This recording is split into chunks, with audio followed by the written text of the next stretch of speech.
Hello everyone, চলে আসছি নতুন একটা রেসিপি নিয়ে। আছে বেগুন আলু বড়ি দিয়ে তরকারি করব নিরামিষভাবে একদমই। প্রথমে সাদা তেল নিয়ে নিয়েছি, তারপর পাঁচফোড়ন শুকনো লঙ্কা দিয়ে দিয়েছি, তারপর টমেটো বাটা দিয়ে ভালোভাবে এটা নাড়াচাড়া করব যতক্ষণ না এর হালি গন্ধটা বেরোয়। এটা হালি গন্ধটা বেরিয়ে গেলে তখন বুঝতে পারবে যে গন্ধটা বেরোচ্ছে না, তখন আমি আদা বাটা অ্যাড করেছি। আদা বাটা দিয়ে আমি ভালোভাবে একটু নাড়িয়ে চাড়িয়ে নেবো। আমি আজকে কিন্তু পুরোপুরি নিরামিষভাবে করব, যেহেতু আজকে বৃহস্পতিবার, আর বৃহস্পতিবার আমরা নিরামিষই খাই। তো অনেকেই খায়, তারা এই রেসিপিটা ট্রাই করে দেখতে পারো, ভীষণই সুন্দর হয়। তারপর আমি এটা ভালোভাবে একটু নাড়িয়ে চাড়িয়ে নিচ্ছি যাতে এর গন্ধটা চলে যায়, কাঁচা ভাবটা চলে যায়। তারপর আমি এখানটায় দেখতেই পাচ্ছি তেল ছাড়া ধরেছে, তো সেই জন্য আমি এখানটায় মশলাগুলো এবার ইউজ করব। তার জন্য আমি একটা বাটি নিয়ে নিয়েছি, বাটিতে পরিমাণ মতো নুন দিয়ে দিয়েছি যতটা লাগবে। তারপর জিরে গুঁড়ো পরিমাণ মতো দিয়ে দিয়েছি, জিরে গুঁড়োটা দিয়ে তারপর আমি একটু ধনে গুঁড়ো দিয়ে দেবো।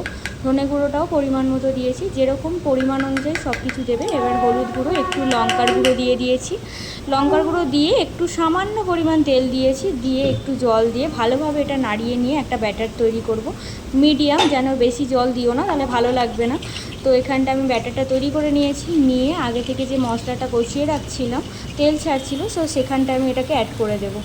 দিয়ে ভালোভাবে এটা নাড়িয়ে চাড়িয়ে নেবো। কিছুক্ষণ নাড়িয়ে চাড়িয়ে নিলেই দেখবো অটোমেটিকলি তেল ছাড়ছে। তেল ছাড়লে একটু একটু করে জল দিয়ে ভালোভাবে আমি এটাকে কষিয়ে নেবো। দেখতেই পাচ্ছ তেল ছেড়ে দিয়েছে।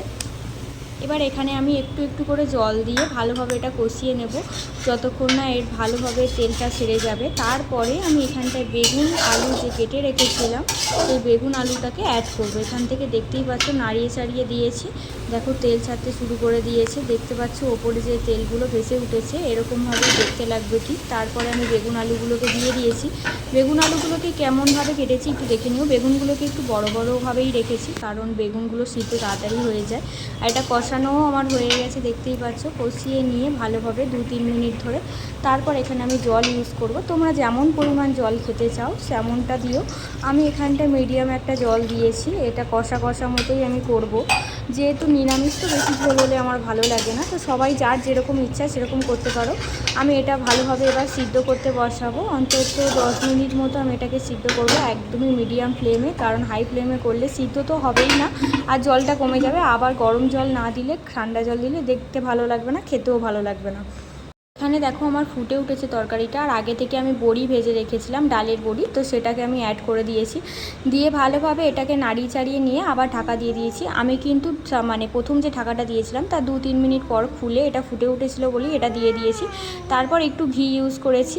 তোমরা চাইলে ঘিটা স্কিপ করতে পারো, অনেকে খাও না, অনেকে খাও। তো আমি এখানটা একটু ঘি ইউজ করেছি, যেহেতু নিরামিষ, তো নিরামিষে ঘিটা দিলে খুব সুন্দর লাগে খেতে। দিয়ে আমি ভালোভাবে এটাকে ঢাকা দিয়ে দেবো, পুরোপুরি সিদ্ধ হওয়া অবধি আমি এটা ওয়েট করব। আপাতত এটা এখন ঢাকা দিয়ে দিতে হবে। এখানটা ঢাকা দিয়ে দিচ্ছি আমি। তারপরে আমি 10 মিনিট পর আমি খুলে দেখব যে এটা হয়ে গেছে। 10 মিনিট পর আমি আলুগুলোকে তোমার দেখাচ্ছি, দেখো সিদ্ধ হয়েছে কীভাবে। আমি আলুগুলোকে একটা মানে চামচ দিয়ে দেখে নিচ্ছি, তো তোমরা এরকমভাবে দেখে নিতে পারো। এই যে দেখতে পাচ্ছ আমার একদম আলুটা সিদ্ধ হয়ে গিয়েছে।